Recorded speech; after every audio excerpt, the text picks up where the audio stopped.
تو مجھے خود بھی نہیں سمجھتی یہ that was all planned from Allah تعالیٰ کی طرف سے پلان تھا. اس کے بعد ابھی اگر آپ میری فیلنگ سمجھیں، ایک 25-26 سال کا نوجوان اور وہاں پہنچا ہوا ہو اور اس کو سمجھ نہ ہو کہ کہاں جانا ہے، کس سے ملنا ہے، تو وہ کتنا کنفیوز ہوگا. اینی ویز میں کوئی 1.5 سے 2 گھنٹہ ٹرمینل 4 کے جو ہیتھرو ایئرپورٹ ہے، یہ سلاؤ کا علاقہ کہلاتا ہے، میں یہاں پہ کھڑا رہا اور بار بار اس وقت بھی میں اسموکنگ کرتا تھا، تو میں بار بار سگریٹ پیتا جا رہا. مجھے سمجھ نہ آئے کہ اب میں نے جانا کہاں ہے. کوئی 1.5-2 گھنٹہ یہاں پہ کھڑے ہو کے مجھے اتفاق سے وہاں پہ، اگر آپ ہیتھرو ایئرپورٹ جو گئے ہیں لندن کے، تو وہاں پہ آپ کو پتہ ہے بہت زیادہ یہ سکھ حضرات بہت زیادہ وہاں پہ ورکرز ہیں، انڈینز بہت زیادہ ہیں، پاکستانی آپ کو شاز ہی ملتے ہیں. تو میرے پاس سے ایک سکھ گزرا، تو میں نے اس کو بڑے اس سے میں نے کہا پا جی گل سنو گے، 1 منٹ دیو گے. اس نے بڑی مطلب مجھے بڑا تنزیہ انداز میں یہ بات کی، او پا جی نہ یہ پاکستان ہے تو نہ ہندوستان، اتنے سکنڈاں دی گل کیتی کرو، تو میرے کو 1.5 منٹ مانگ لیا. تو میں اس کو میں نے کہا جی مجھے یہ بتائیں کہ میں پاکستان سے آیا ہوں. تو وہ جواب دیا انہوں نے، پھر میں کی کراں. میں کہا مینوں دسو گے، تھوڑا گائیڈ کرو گے میں کدھر جاواں. اس نے کہا نہ تو میرے کو پوچھ کے آیا تھے، میں تمہیں دساں کہ کدھر جانا ہے. تو بڑا ہی مطلب اس کا ایک مزاحیہ اور کرٹک قسم کا انداز تھا. پھر اس نے خیر مجھے بتایا، اس نے کہا جی اگر آپ ساؤتھ ہال چلے جاؤ تو وہ ایک ایسا علاقہ ہے، او جی بالکل تھوڑے پاکستان ورگا ہی، ہوتے سارے پاکستانی پکوڑے، سموسے، جلیبیاں سارا.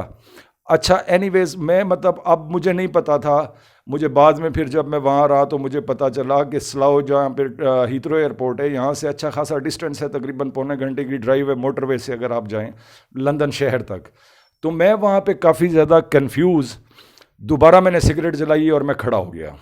اب مجھے سمجھ نہ آئے کہ مجھے آگے کیا کرنا ہے. میں اچھا ساؤتھ ہال جاؤں گا تو مجھے اکموڈیشن کہاں ملے گی، کیا کروں گا اور کیسے کروں گا، یہ ساری کنفیوژن میرے ذہن میں اندر بلڈ ہوتی جا رہی تھی. میں یہیں پہ کھڑا ہوا. آپ کو پتہ ہے سگریٹ کے بہت سارے نقصانات بھی ہیں لیکن اس کے بہت زیادہ فوائد بھی ہیں. اور میں نے دوبارہ سگریٹ جلائی. اتنی دیر میں ایک وہاں پہ خاتون جو ایئرپورٹ سے باہر نکل رہی تھی، وہ جیسے ہی باہر نکلی ہیں تو آپ کو پتہ ہے کہ زیادہ تر جو اسموکر حضرات ہوتے ہیں باہر نکلتے ہی وہ سگریٹ جلانا چاہتے ہیں. تو میں چونکہ سگریٹ پی رہا تھا تو وہ خاتون میرے پاس آئیں اور اس نے مجھے کہا، مجھ سے لائٹر مانگا. Excuse me may you have a lighter please. تو میں نے اس کو دیا، اس نے چیز کیا. اور جب وہ جانے لگی ہے تو ایک دم سے، اب میں یہ کہہ رہا ہوں کہ یہ ڈیسائزو مومنٹ ہوتے ہیں جو اللہ کی طرف سے پلان ہوتے ہیں. لیکن اس کا ذکر آگے پنجابیوں کا آئے گا جو اصل کہانی ہے، جس میں تھوڑی سی آگے وہ چل کے سٹارٹ ہوگی. تو اس خاتون نے مجھ سے پوچھا کہ you are waiting for someone. تو اس کا پوچھنے کا مقصد نہیں تھا، لیکن میں نے کہا no it's not like that. تو اس نے کہا جی can I help you, do you want to know something, is there any problem with you. وہ مائکرو سیکنڈس کے اندر میں نے ڈیسائیڈ کیا. میں نے کہا یار میرے پاس تو کوئی آپشن نہیں ہے. تو اس گوری سے میں نے امیڈیٹلی میں نے کہا yes I do have some problem, if you can guide me please. تو اس نے کہا جی پوچھیں. میں نے اس کو پوری سٹوری بتائی کہ میں اس طرح آیا ہوں، مجھے 14-15 دن کے بعد جوائننگ دینی ہے سینٹرل لندن وکٹوریا کے اندر، اور مجھے نہیں پتا کہ میں کہاں جاؤں، اور یہ 14-15 دن میں کہاں رہوں گا. میں بہت زیادہ کنفیوز ہوں.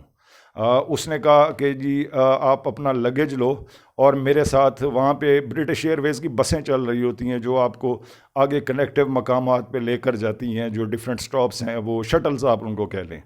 تو اس نے مجھے کہا کہ آپ میرے ساتھ شٹل میں بیٹھو. تو میں بڑا پریشان ہوا. میں نے کہا یہ مجھے کہاں لے کر جا رہی ہے؟ اس نے کہا جی you don't worry and you just come with me. خیر میں اس کے ساتھ بیٹھ گیا ہوں. تھوڑے سے ہی فاصلے پہ، جو ہیتھرو کو جانتے ہیں، وہاں پہ ایک ٹریول لاج ہوٹل ہوتا تھا، اور وہ اس ٹریول لاج کے سامنے گئی. اب میں بڑا کنفیوز. میں نے کہا یہ مجھے ہوٹل میں ٹھہرانے جا رہی ہے 14-15 دن. آپ کو پتہ ہے انگلینڈ کافی ایکسپینسو ہے پاؤنڈس کے اندر جب آپ پے کرتے ہیں. تو میں اور زیادہ کنفیوز ہو گیا. تو اس نے بالکل سائلنٹلی وہ اندر گئی ریسیپشن پہ. اس نے اپنی کوئی فارمیلٹیز کی، میرا پاسپورٹ لیا، میری بھی انٹری کرائی، اور تھوڑی دیر کے بعد اس نے، جو ہمیں ویٹر تھا، اس نے ایک روم کے اندر ہمیں جا کے چھوڑ دیا. اب یہاں پہ اس نے کہا کہ جی now you may take rest if you want some coffee, اور just don't worry about anything. تو میں بڑا حیران تھا کہ یہ خاتون میرے ساتھ یہ اس طرح کیوں کر رہی ہے. جو مجھے سکھ نہیں لفٹ کرا رہا تھا تو یہ مجھے اپنے ساتھ یہاں پہ کیوں لائی ہے. قصہ مختصر اس کی سٹوری یہ تھی کہ وہ سوئٹزرلینڈ سے آئی تھی، اور 4 یا 5 دن اس کی ایک کانفرنس چل رہی تھی، اور وہ ایک ڈیلیگیٹ تھی یورپی یونین کی. تو وہ اس سلسلے میں وہاں پہ آئی تھی، اس نے مجھے دیکھا، اللہ نے اس کے دل میں ڈالا۔ ہم وہاں پہ 3 سے 4 دن اکٹھے رہے، اس دوران وہ میرے ساتھ ٹریول کرتی رہی، ہم ساؤتھ ہال کے اندر آئے۔ ساؤتھ ہال کے اندر ایک دن آتے ہوئے میرے دل میں بڑی خواہش تھی کہیں مجھے بلوچ مل جائیں، کوئی سرائکی مل جائیں، تاکہ میرے لیے کوئی آسانی یا گائیڈنس مجھے مل جائے۔ ایک دن ہم ساؤتھ ہال میں جا رہے تھے، تو ساؤتھ ہال کے اندر ایک بلوچ بچر شاپ لکھا ہوا تھا۔ میں نے اس گوری کو روکا، میں نے کہا I got my destination I think. اس نے کہا وٹ؟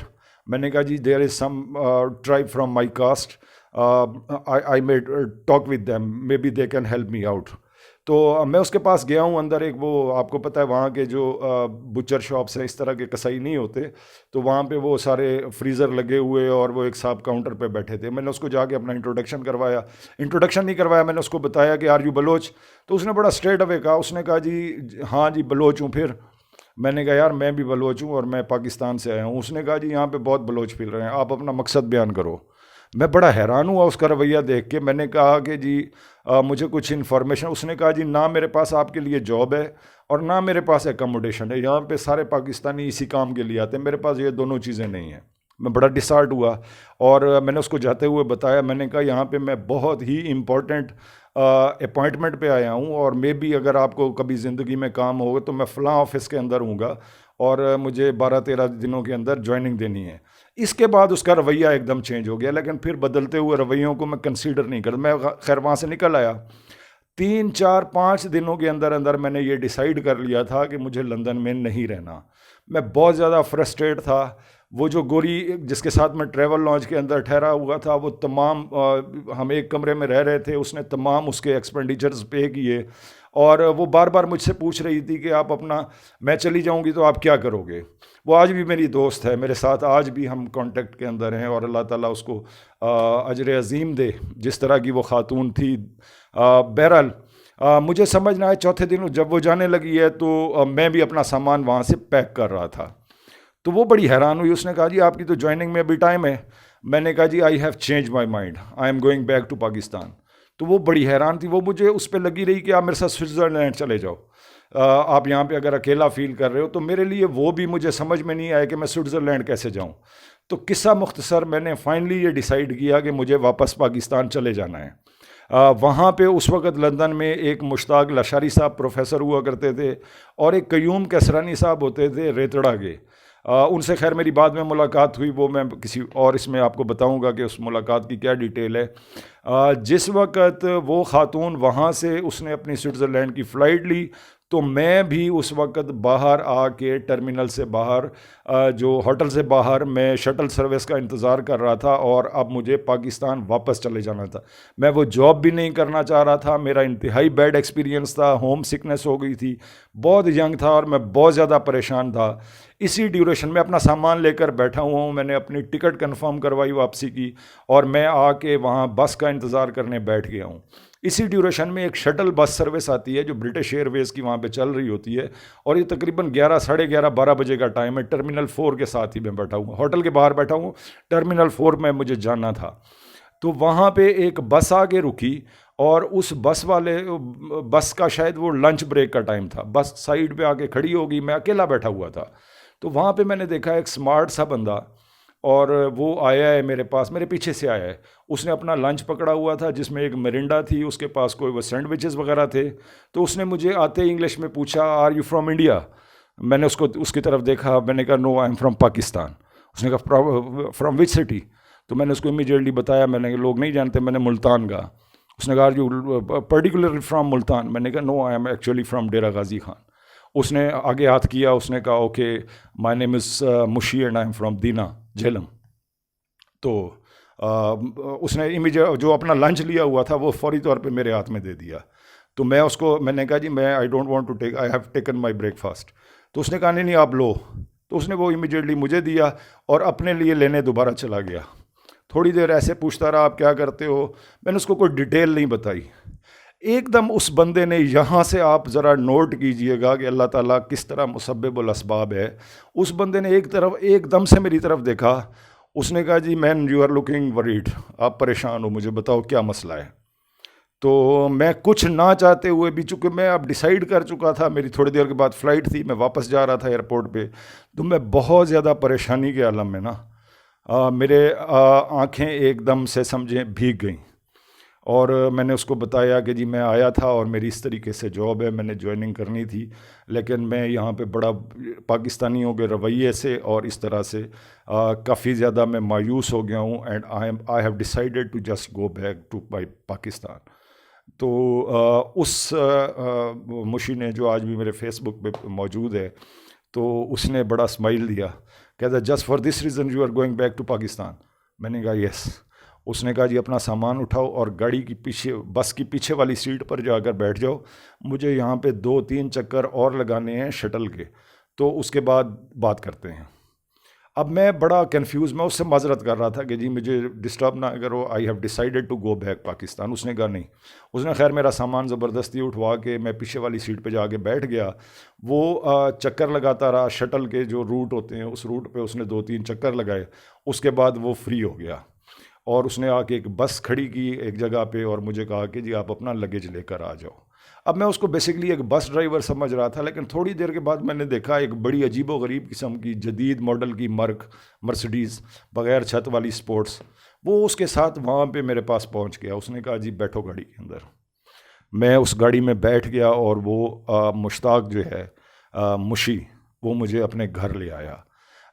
یہ تقریباً 16.5 منٹ کا ہو گیا ایپیسوڈ، تو اسی کو میں کنٹینیو کروں گا انشاءاللہ. اس کا جو سیکنڈ ایپیسوڈ ہے، پوری سٹوری اور پنجابیوں کا میں جو آپ کو بتانا چاہ رہا ہوں کہ پھر اس مشی کی میری زندگی کے اندر کیا امپورٹنس رہی، اس نے مجھے وہاں پہ کس طرح لک آفٹر کیا، اس نے کس طرح اپنے بچے کا مبشر آج ماشاءاللہ سے وہ بہت ایک توپ چیز ہے اسلام کے اندر، وہ پولیٹکس کے اندر ہے. پچھلی گورنمنٹ کے اندر بھی وہ الیکٹڈ تھا، اس دفعہ بھی وہ الیکٹ ہوا ہے. وہ کل کا بچہ تھا، میرے ہاتھوں میں کھیلتا تھا، اور مشی آج ظاہر ایک مڈل ایج کا بندہ ہے. تو اس کے احسانات، اس نے اس کا اپنے بیٹے کا مبشر کا موبائل لے کر اس میں میری سم ڈالی، میرے نام پہ سم لی، پھر اس کا ٹی وی اٹھا کر میں اس کے احسانات ساری زندگی، یہ اس وجہ سے میرے پاس آج تک الفاظ نہیں ہیں کہ میں اس بندے کا ذکر کسی طریقے سے ادا کروں. تو آج میں نے کچھ لفظوں کو ترتیب دیا ہے اس عظیم انسان کا ذکر کرنے کے لیے. مشتاق احمد جو میرے فیس بک پہ بھی موجود ہے، مشی ہم اس کو کہتے ہیں. ابھی چند ہی روز پہلے اس کی والدہ کی ڈیتھ ہوئی ہے، اور بہت زیادہ افسوس ہوا ہے مجھے اس پہ. مبشر میرے بچوں کی طرح ہے، وہ مجھے انکل کہتا ہے، اور ایک ٹائم پاس اس کے آگے کیا ہوتا ہے، کیسے ہوتا ہے، انشاءاللہ زندگی رہی تو ایک سیکنڈ ایپیسوڈ کے اندر میں اس کو دوبارہ مینشن کروں گا. ابھی اجازت دیجیے گا. اللہ حافظ.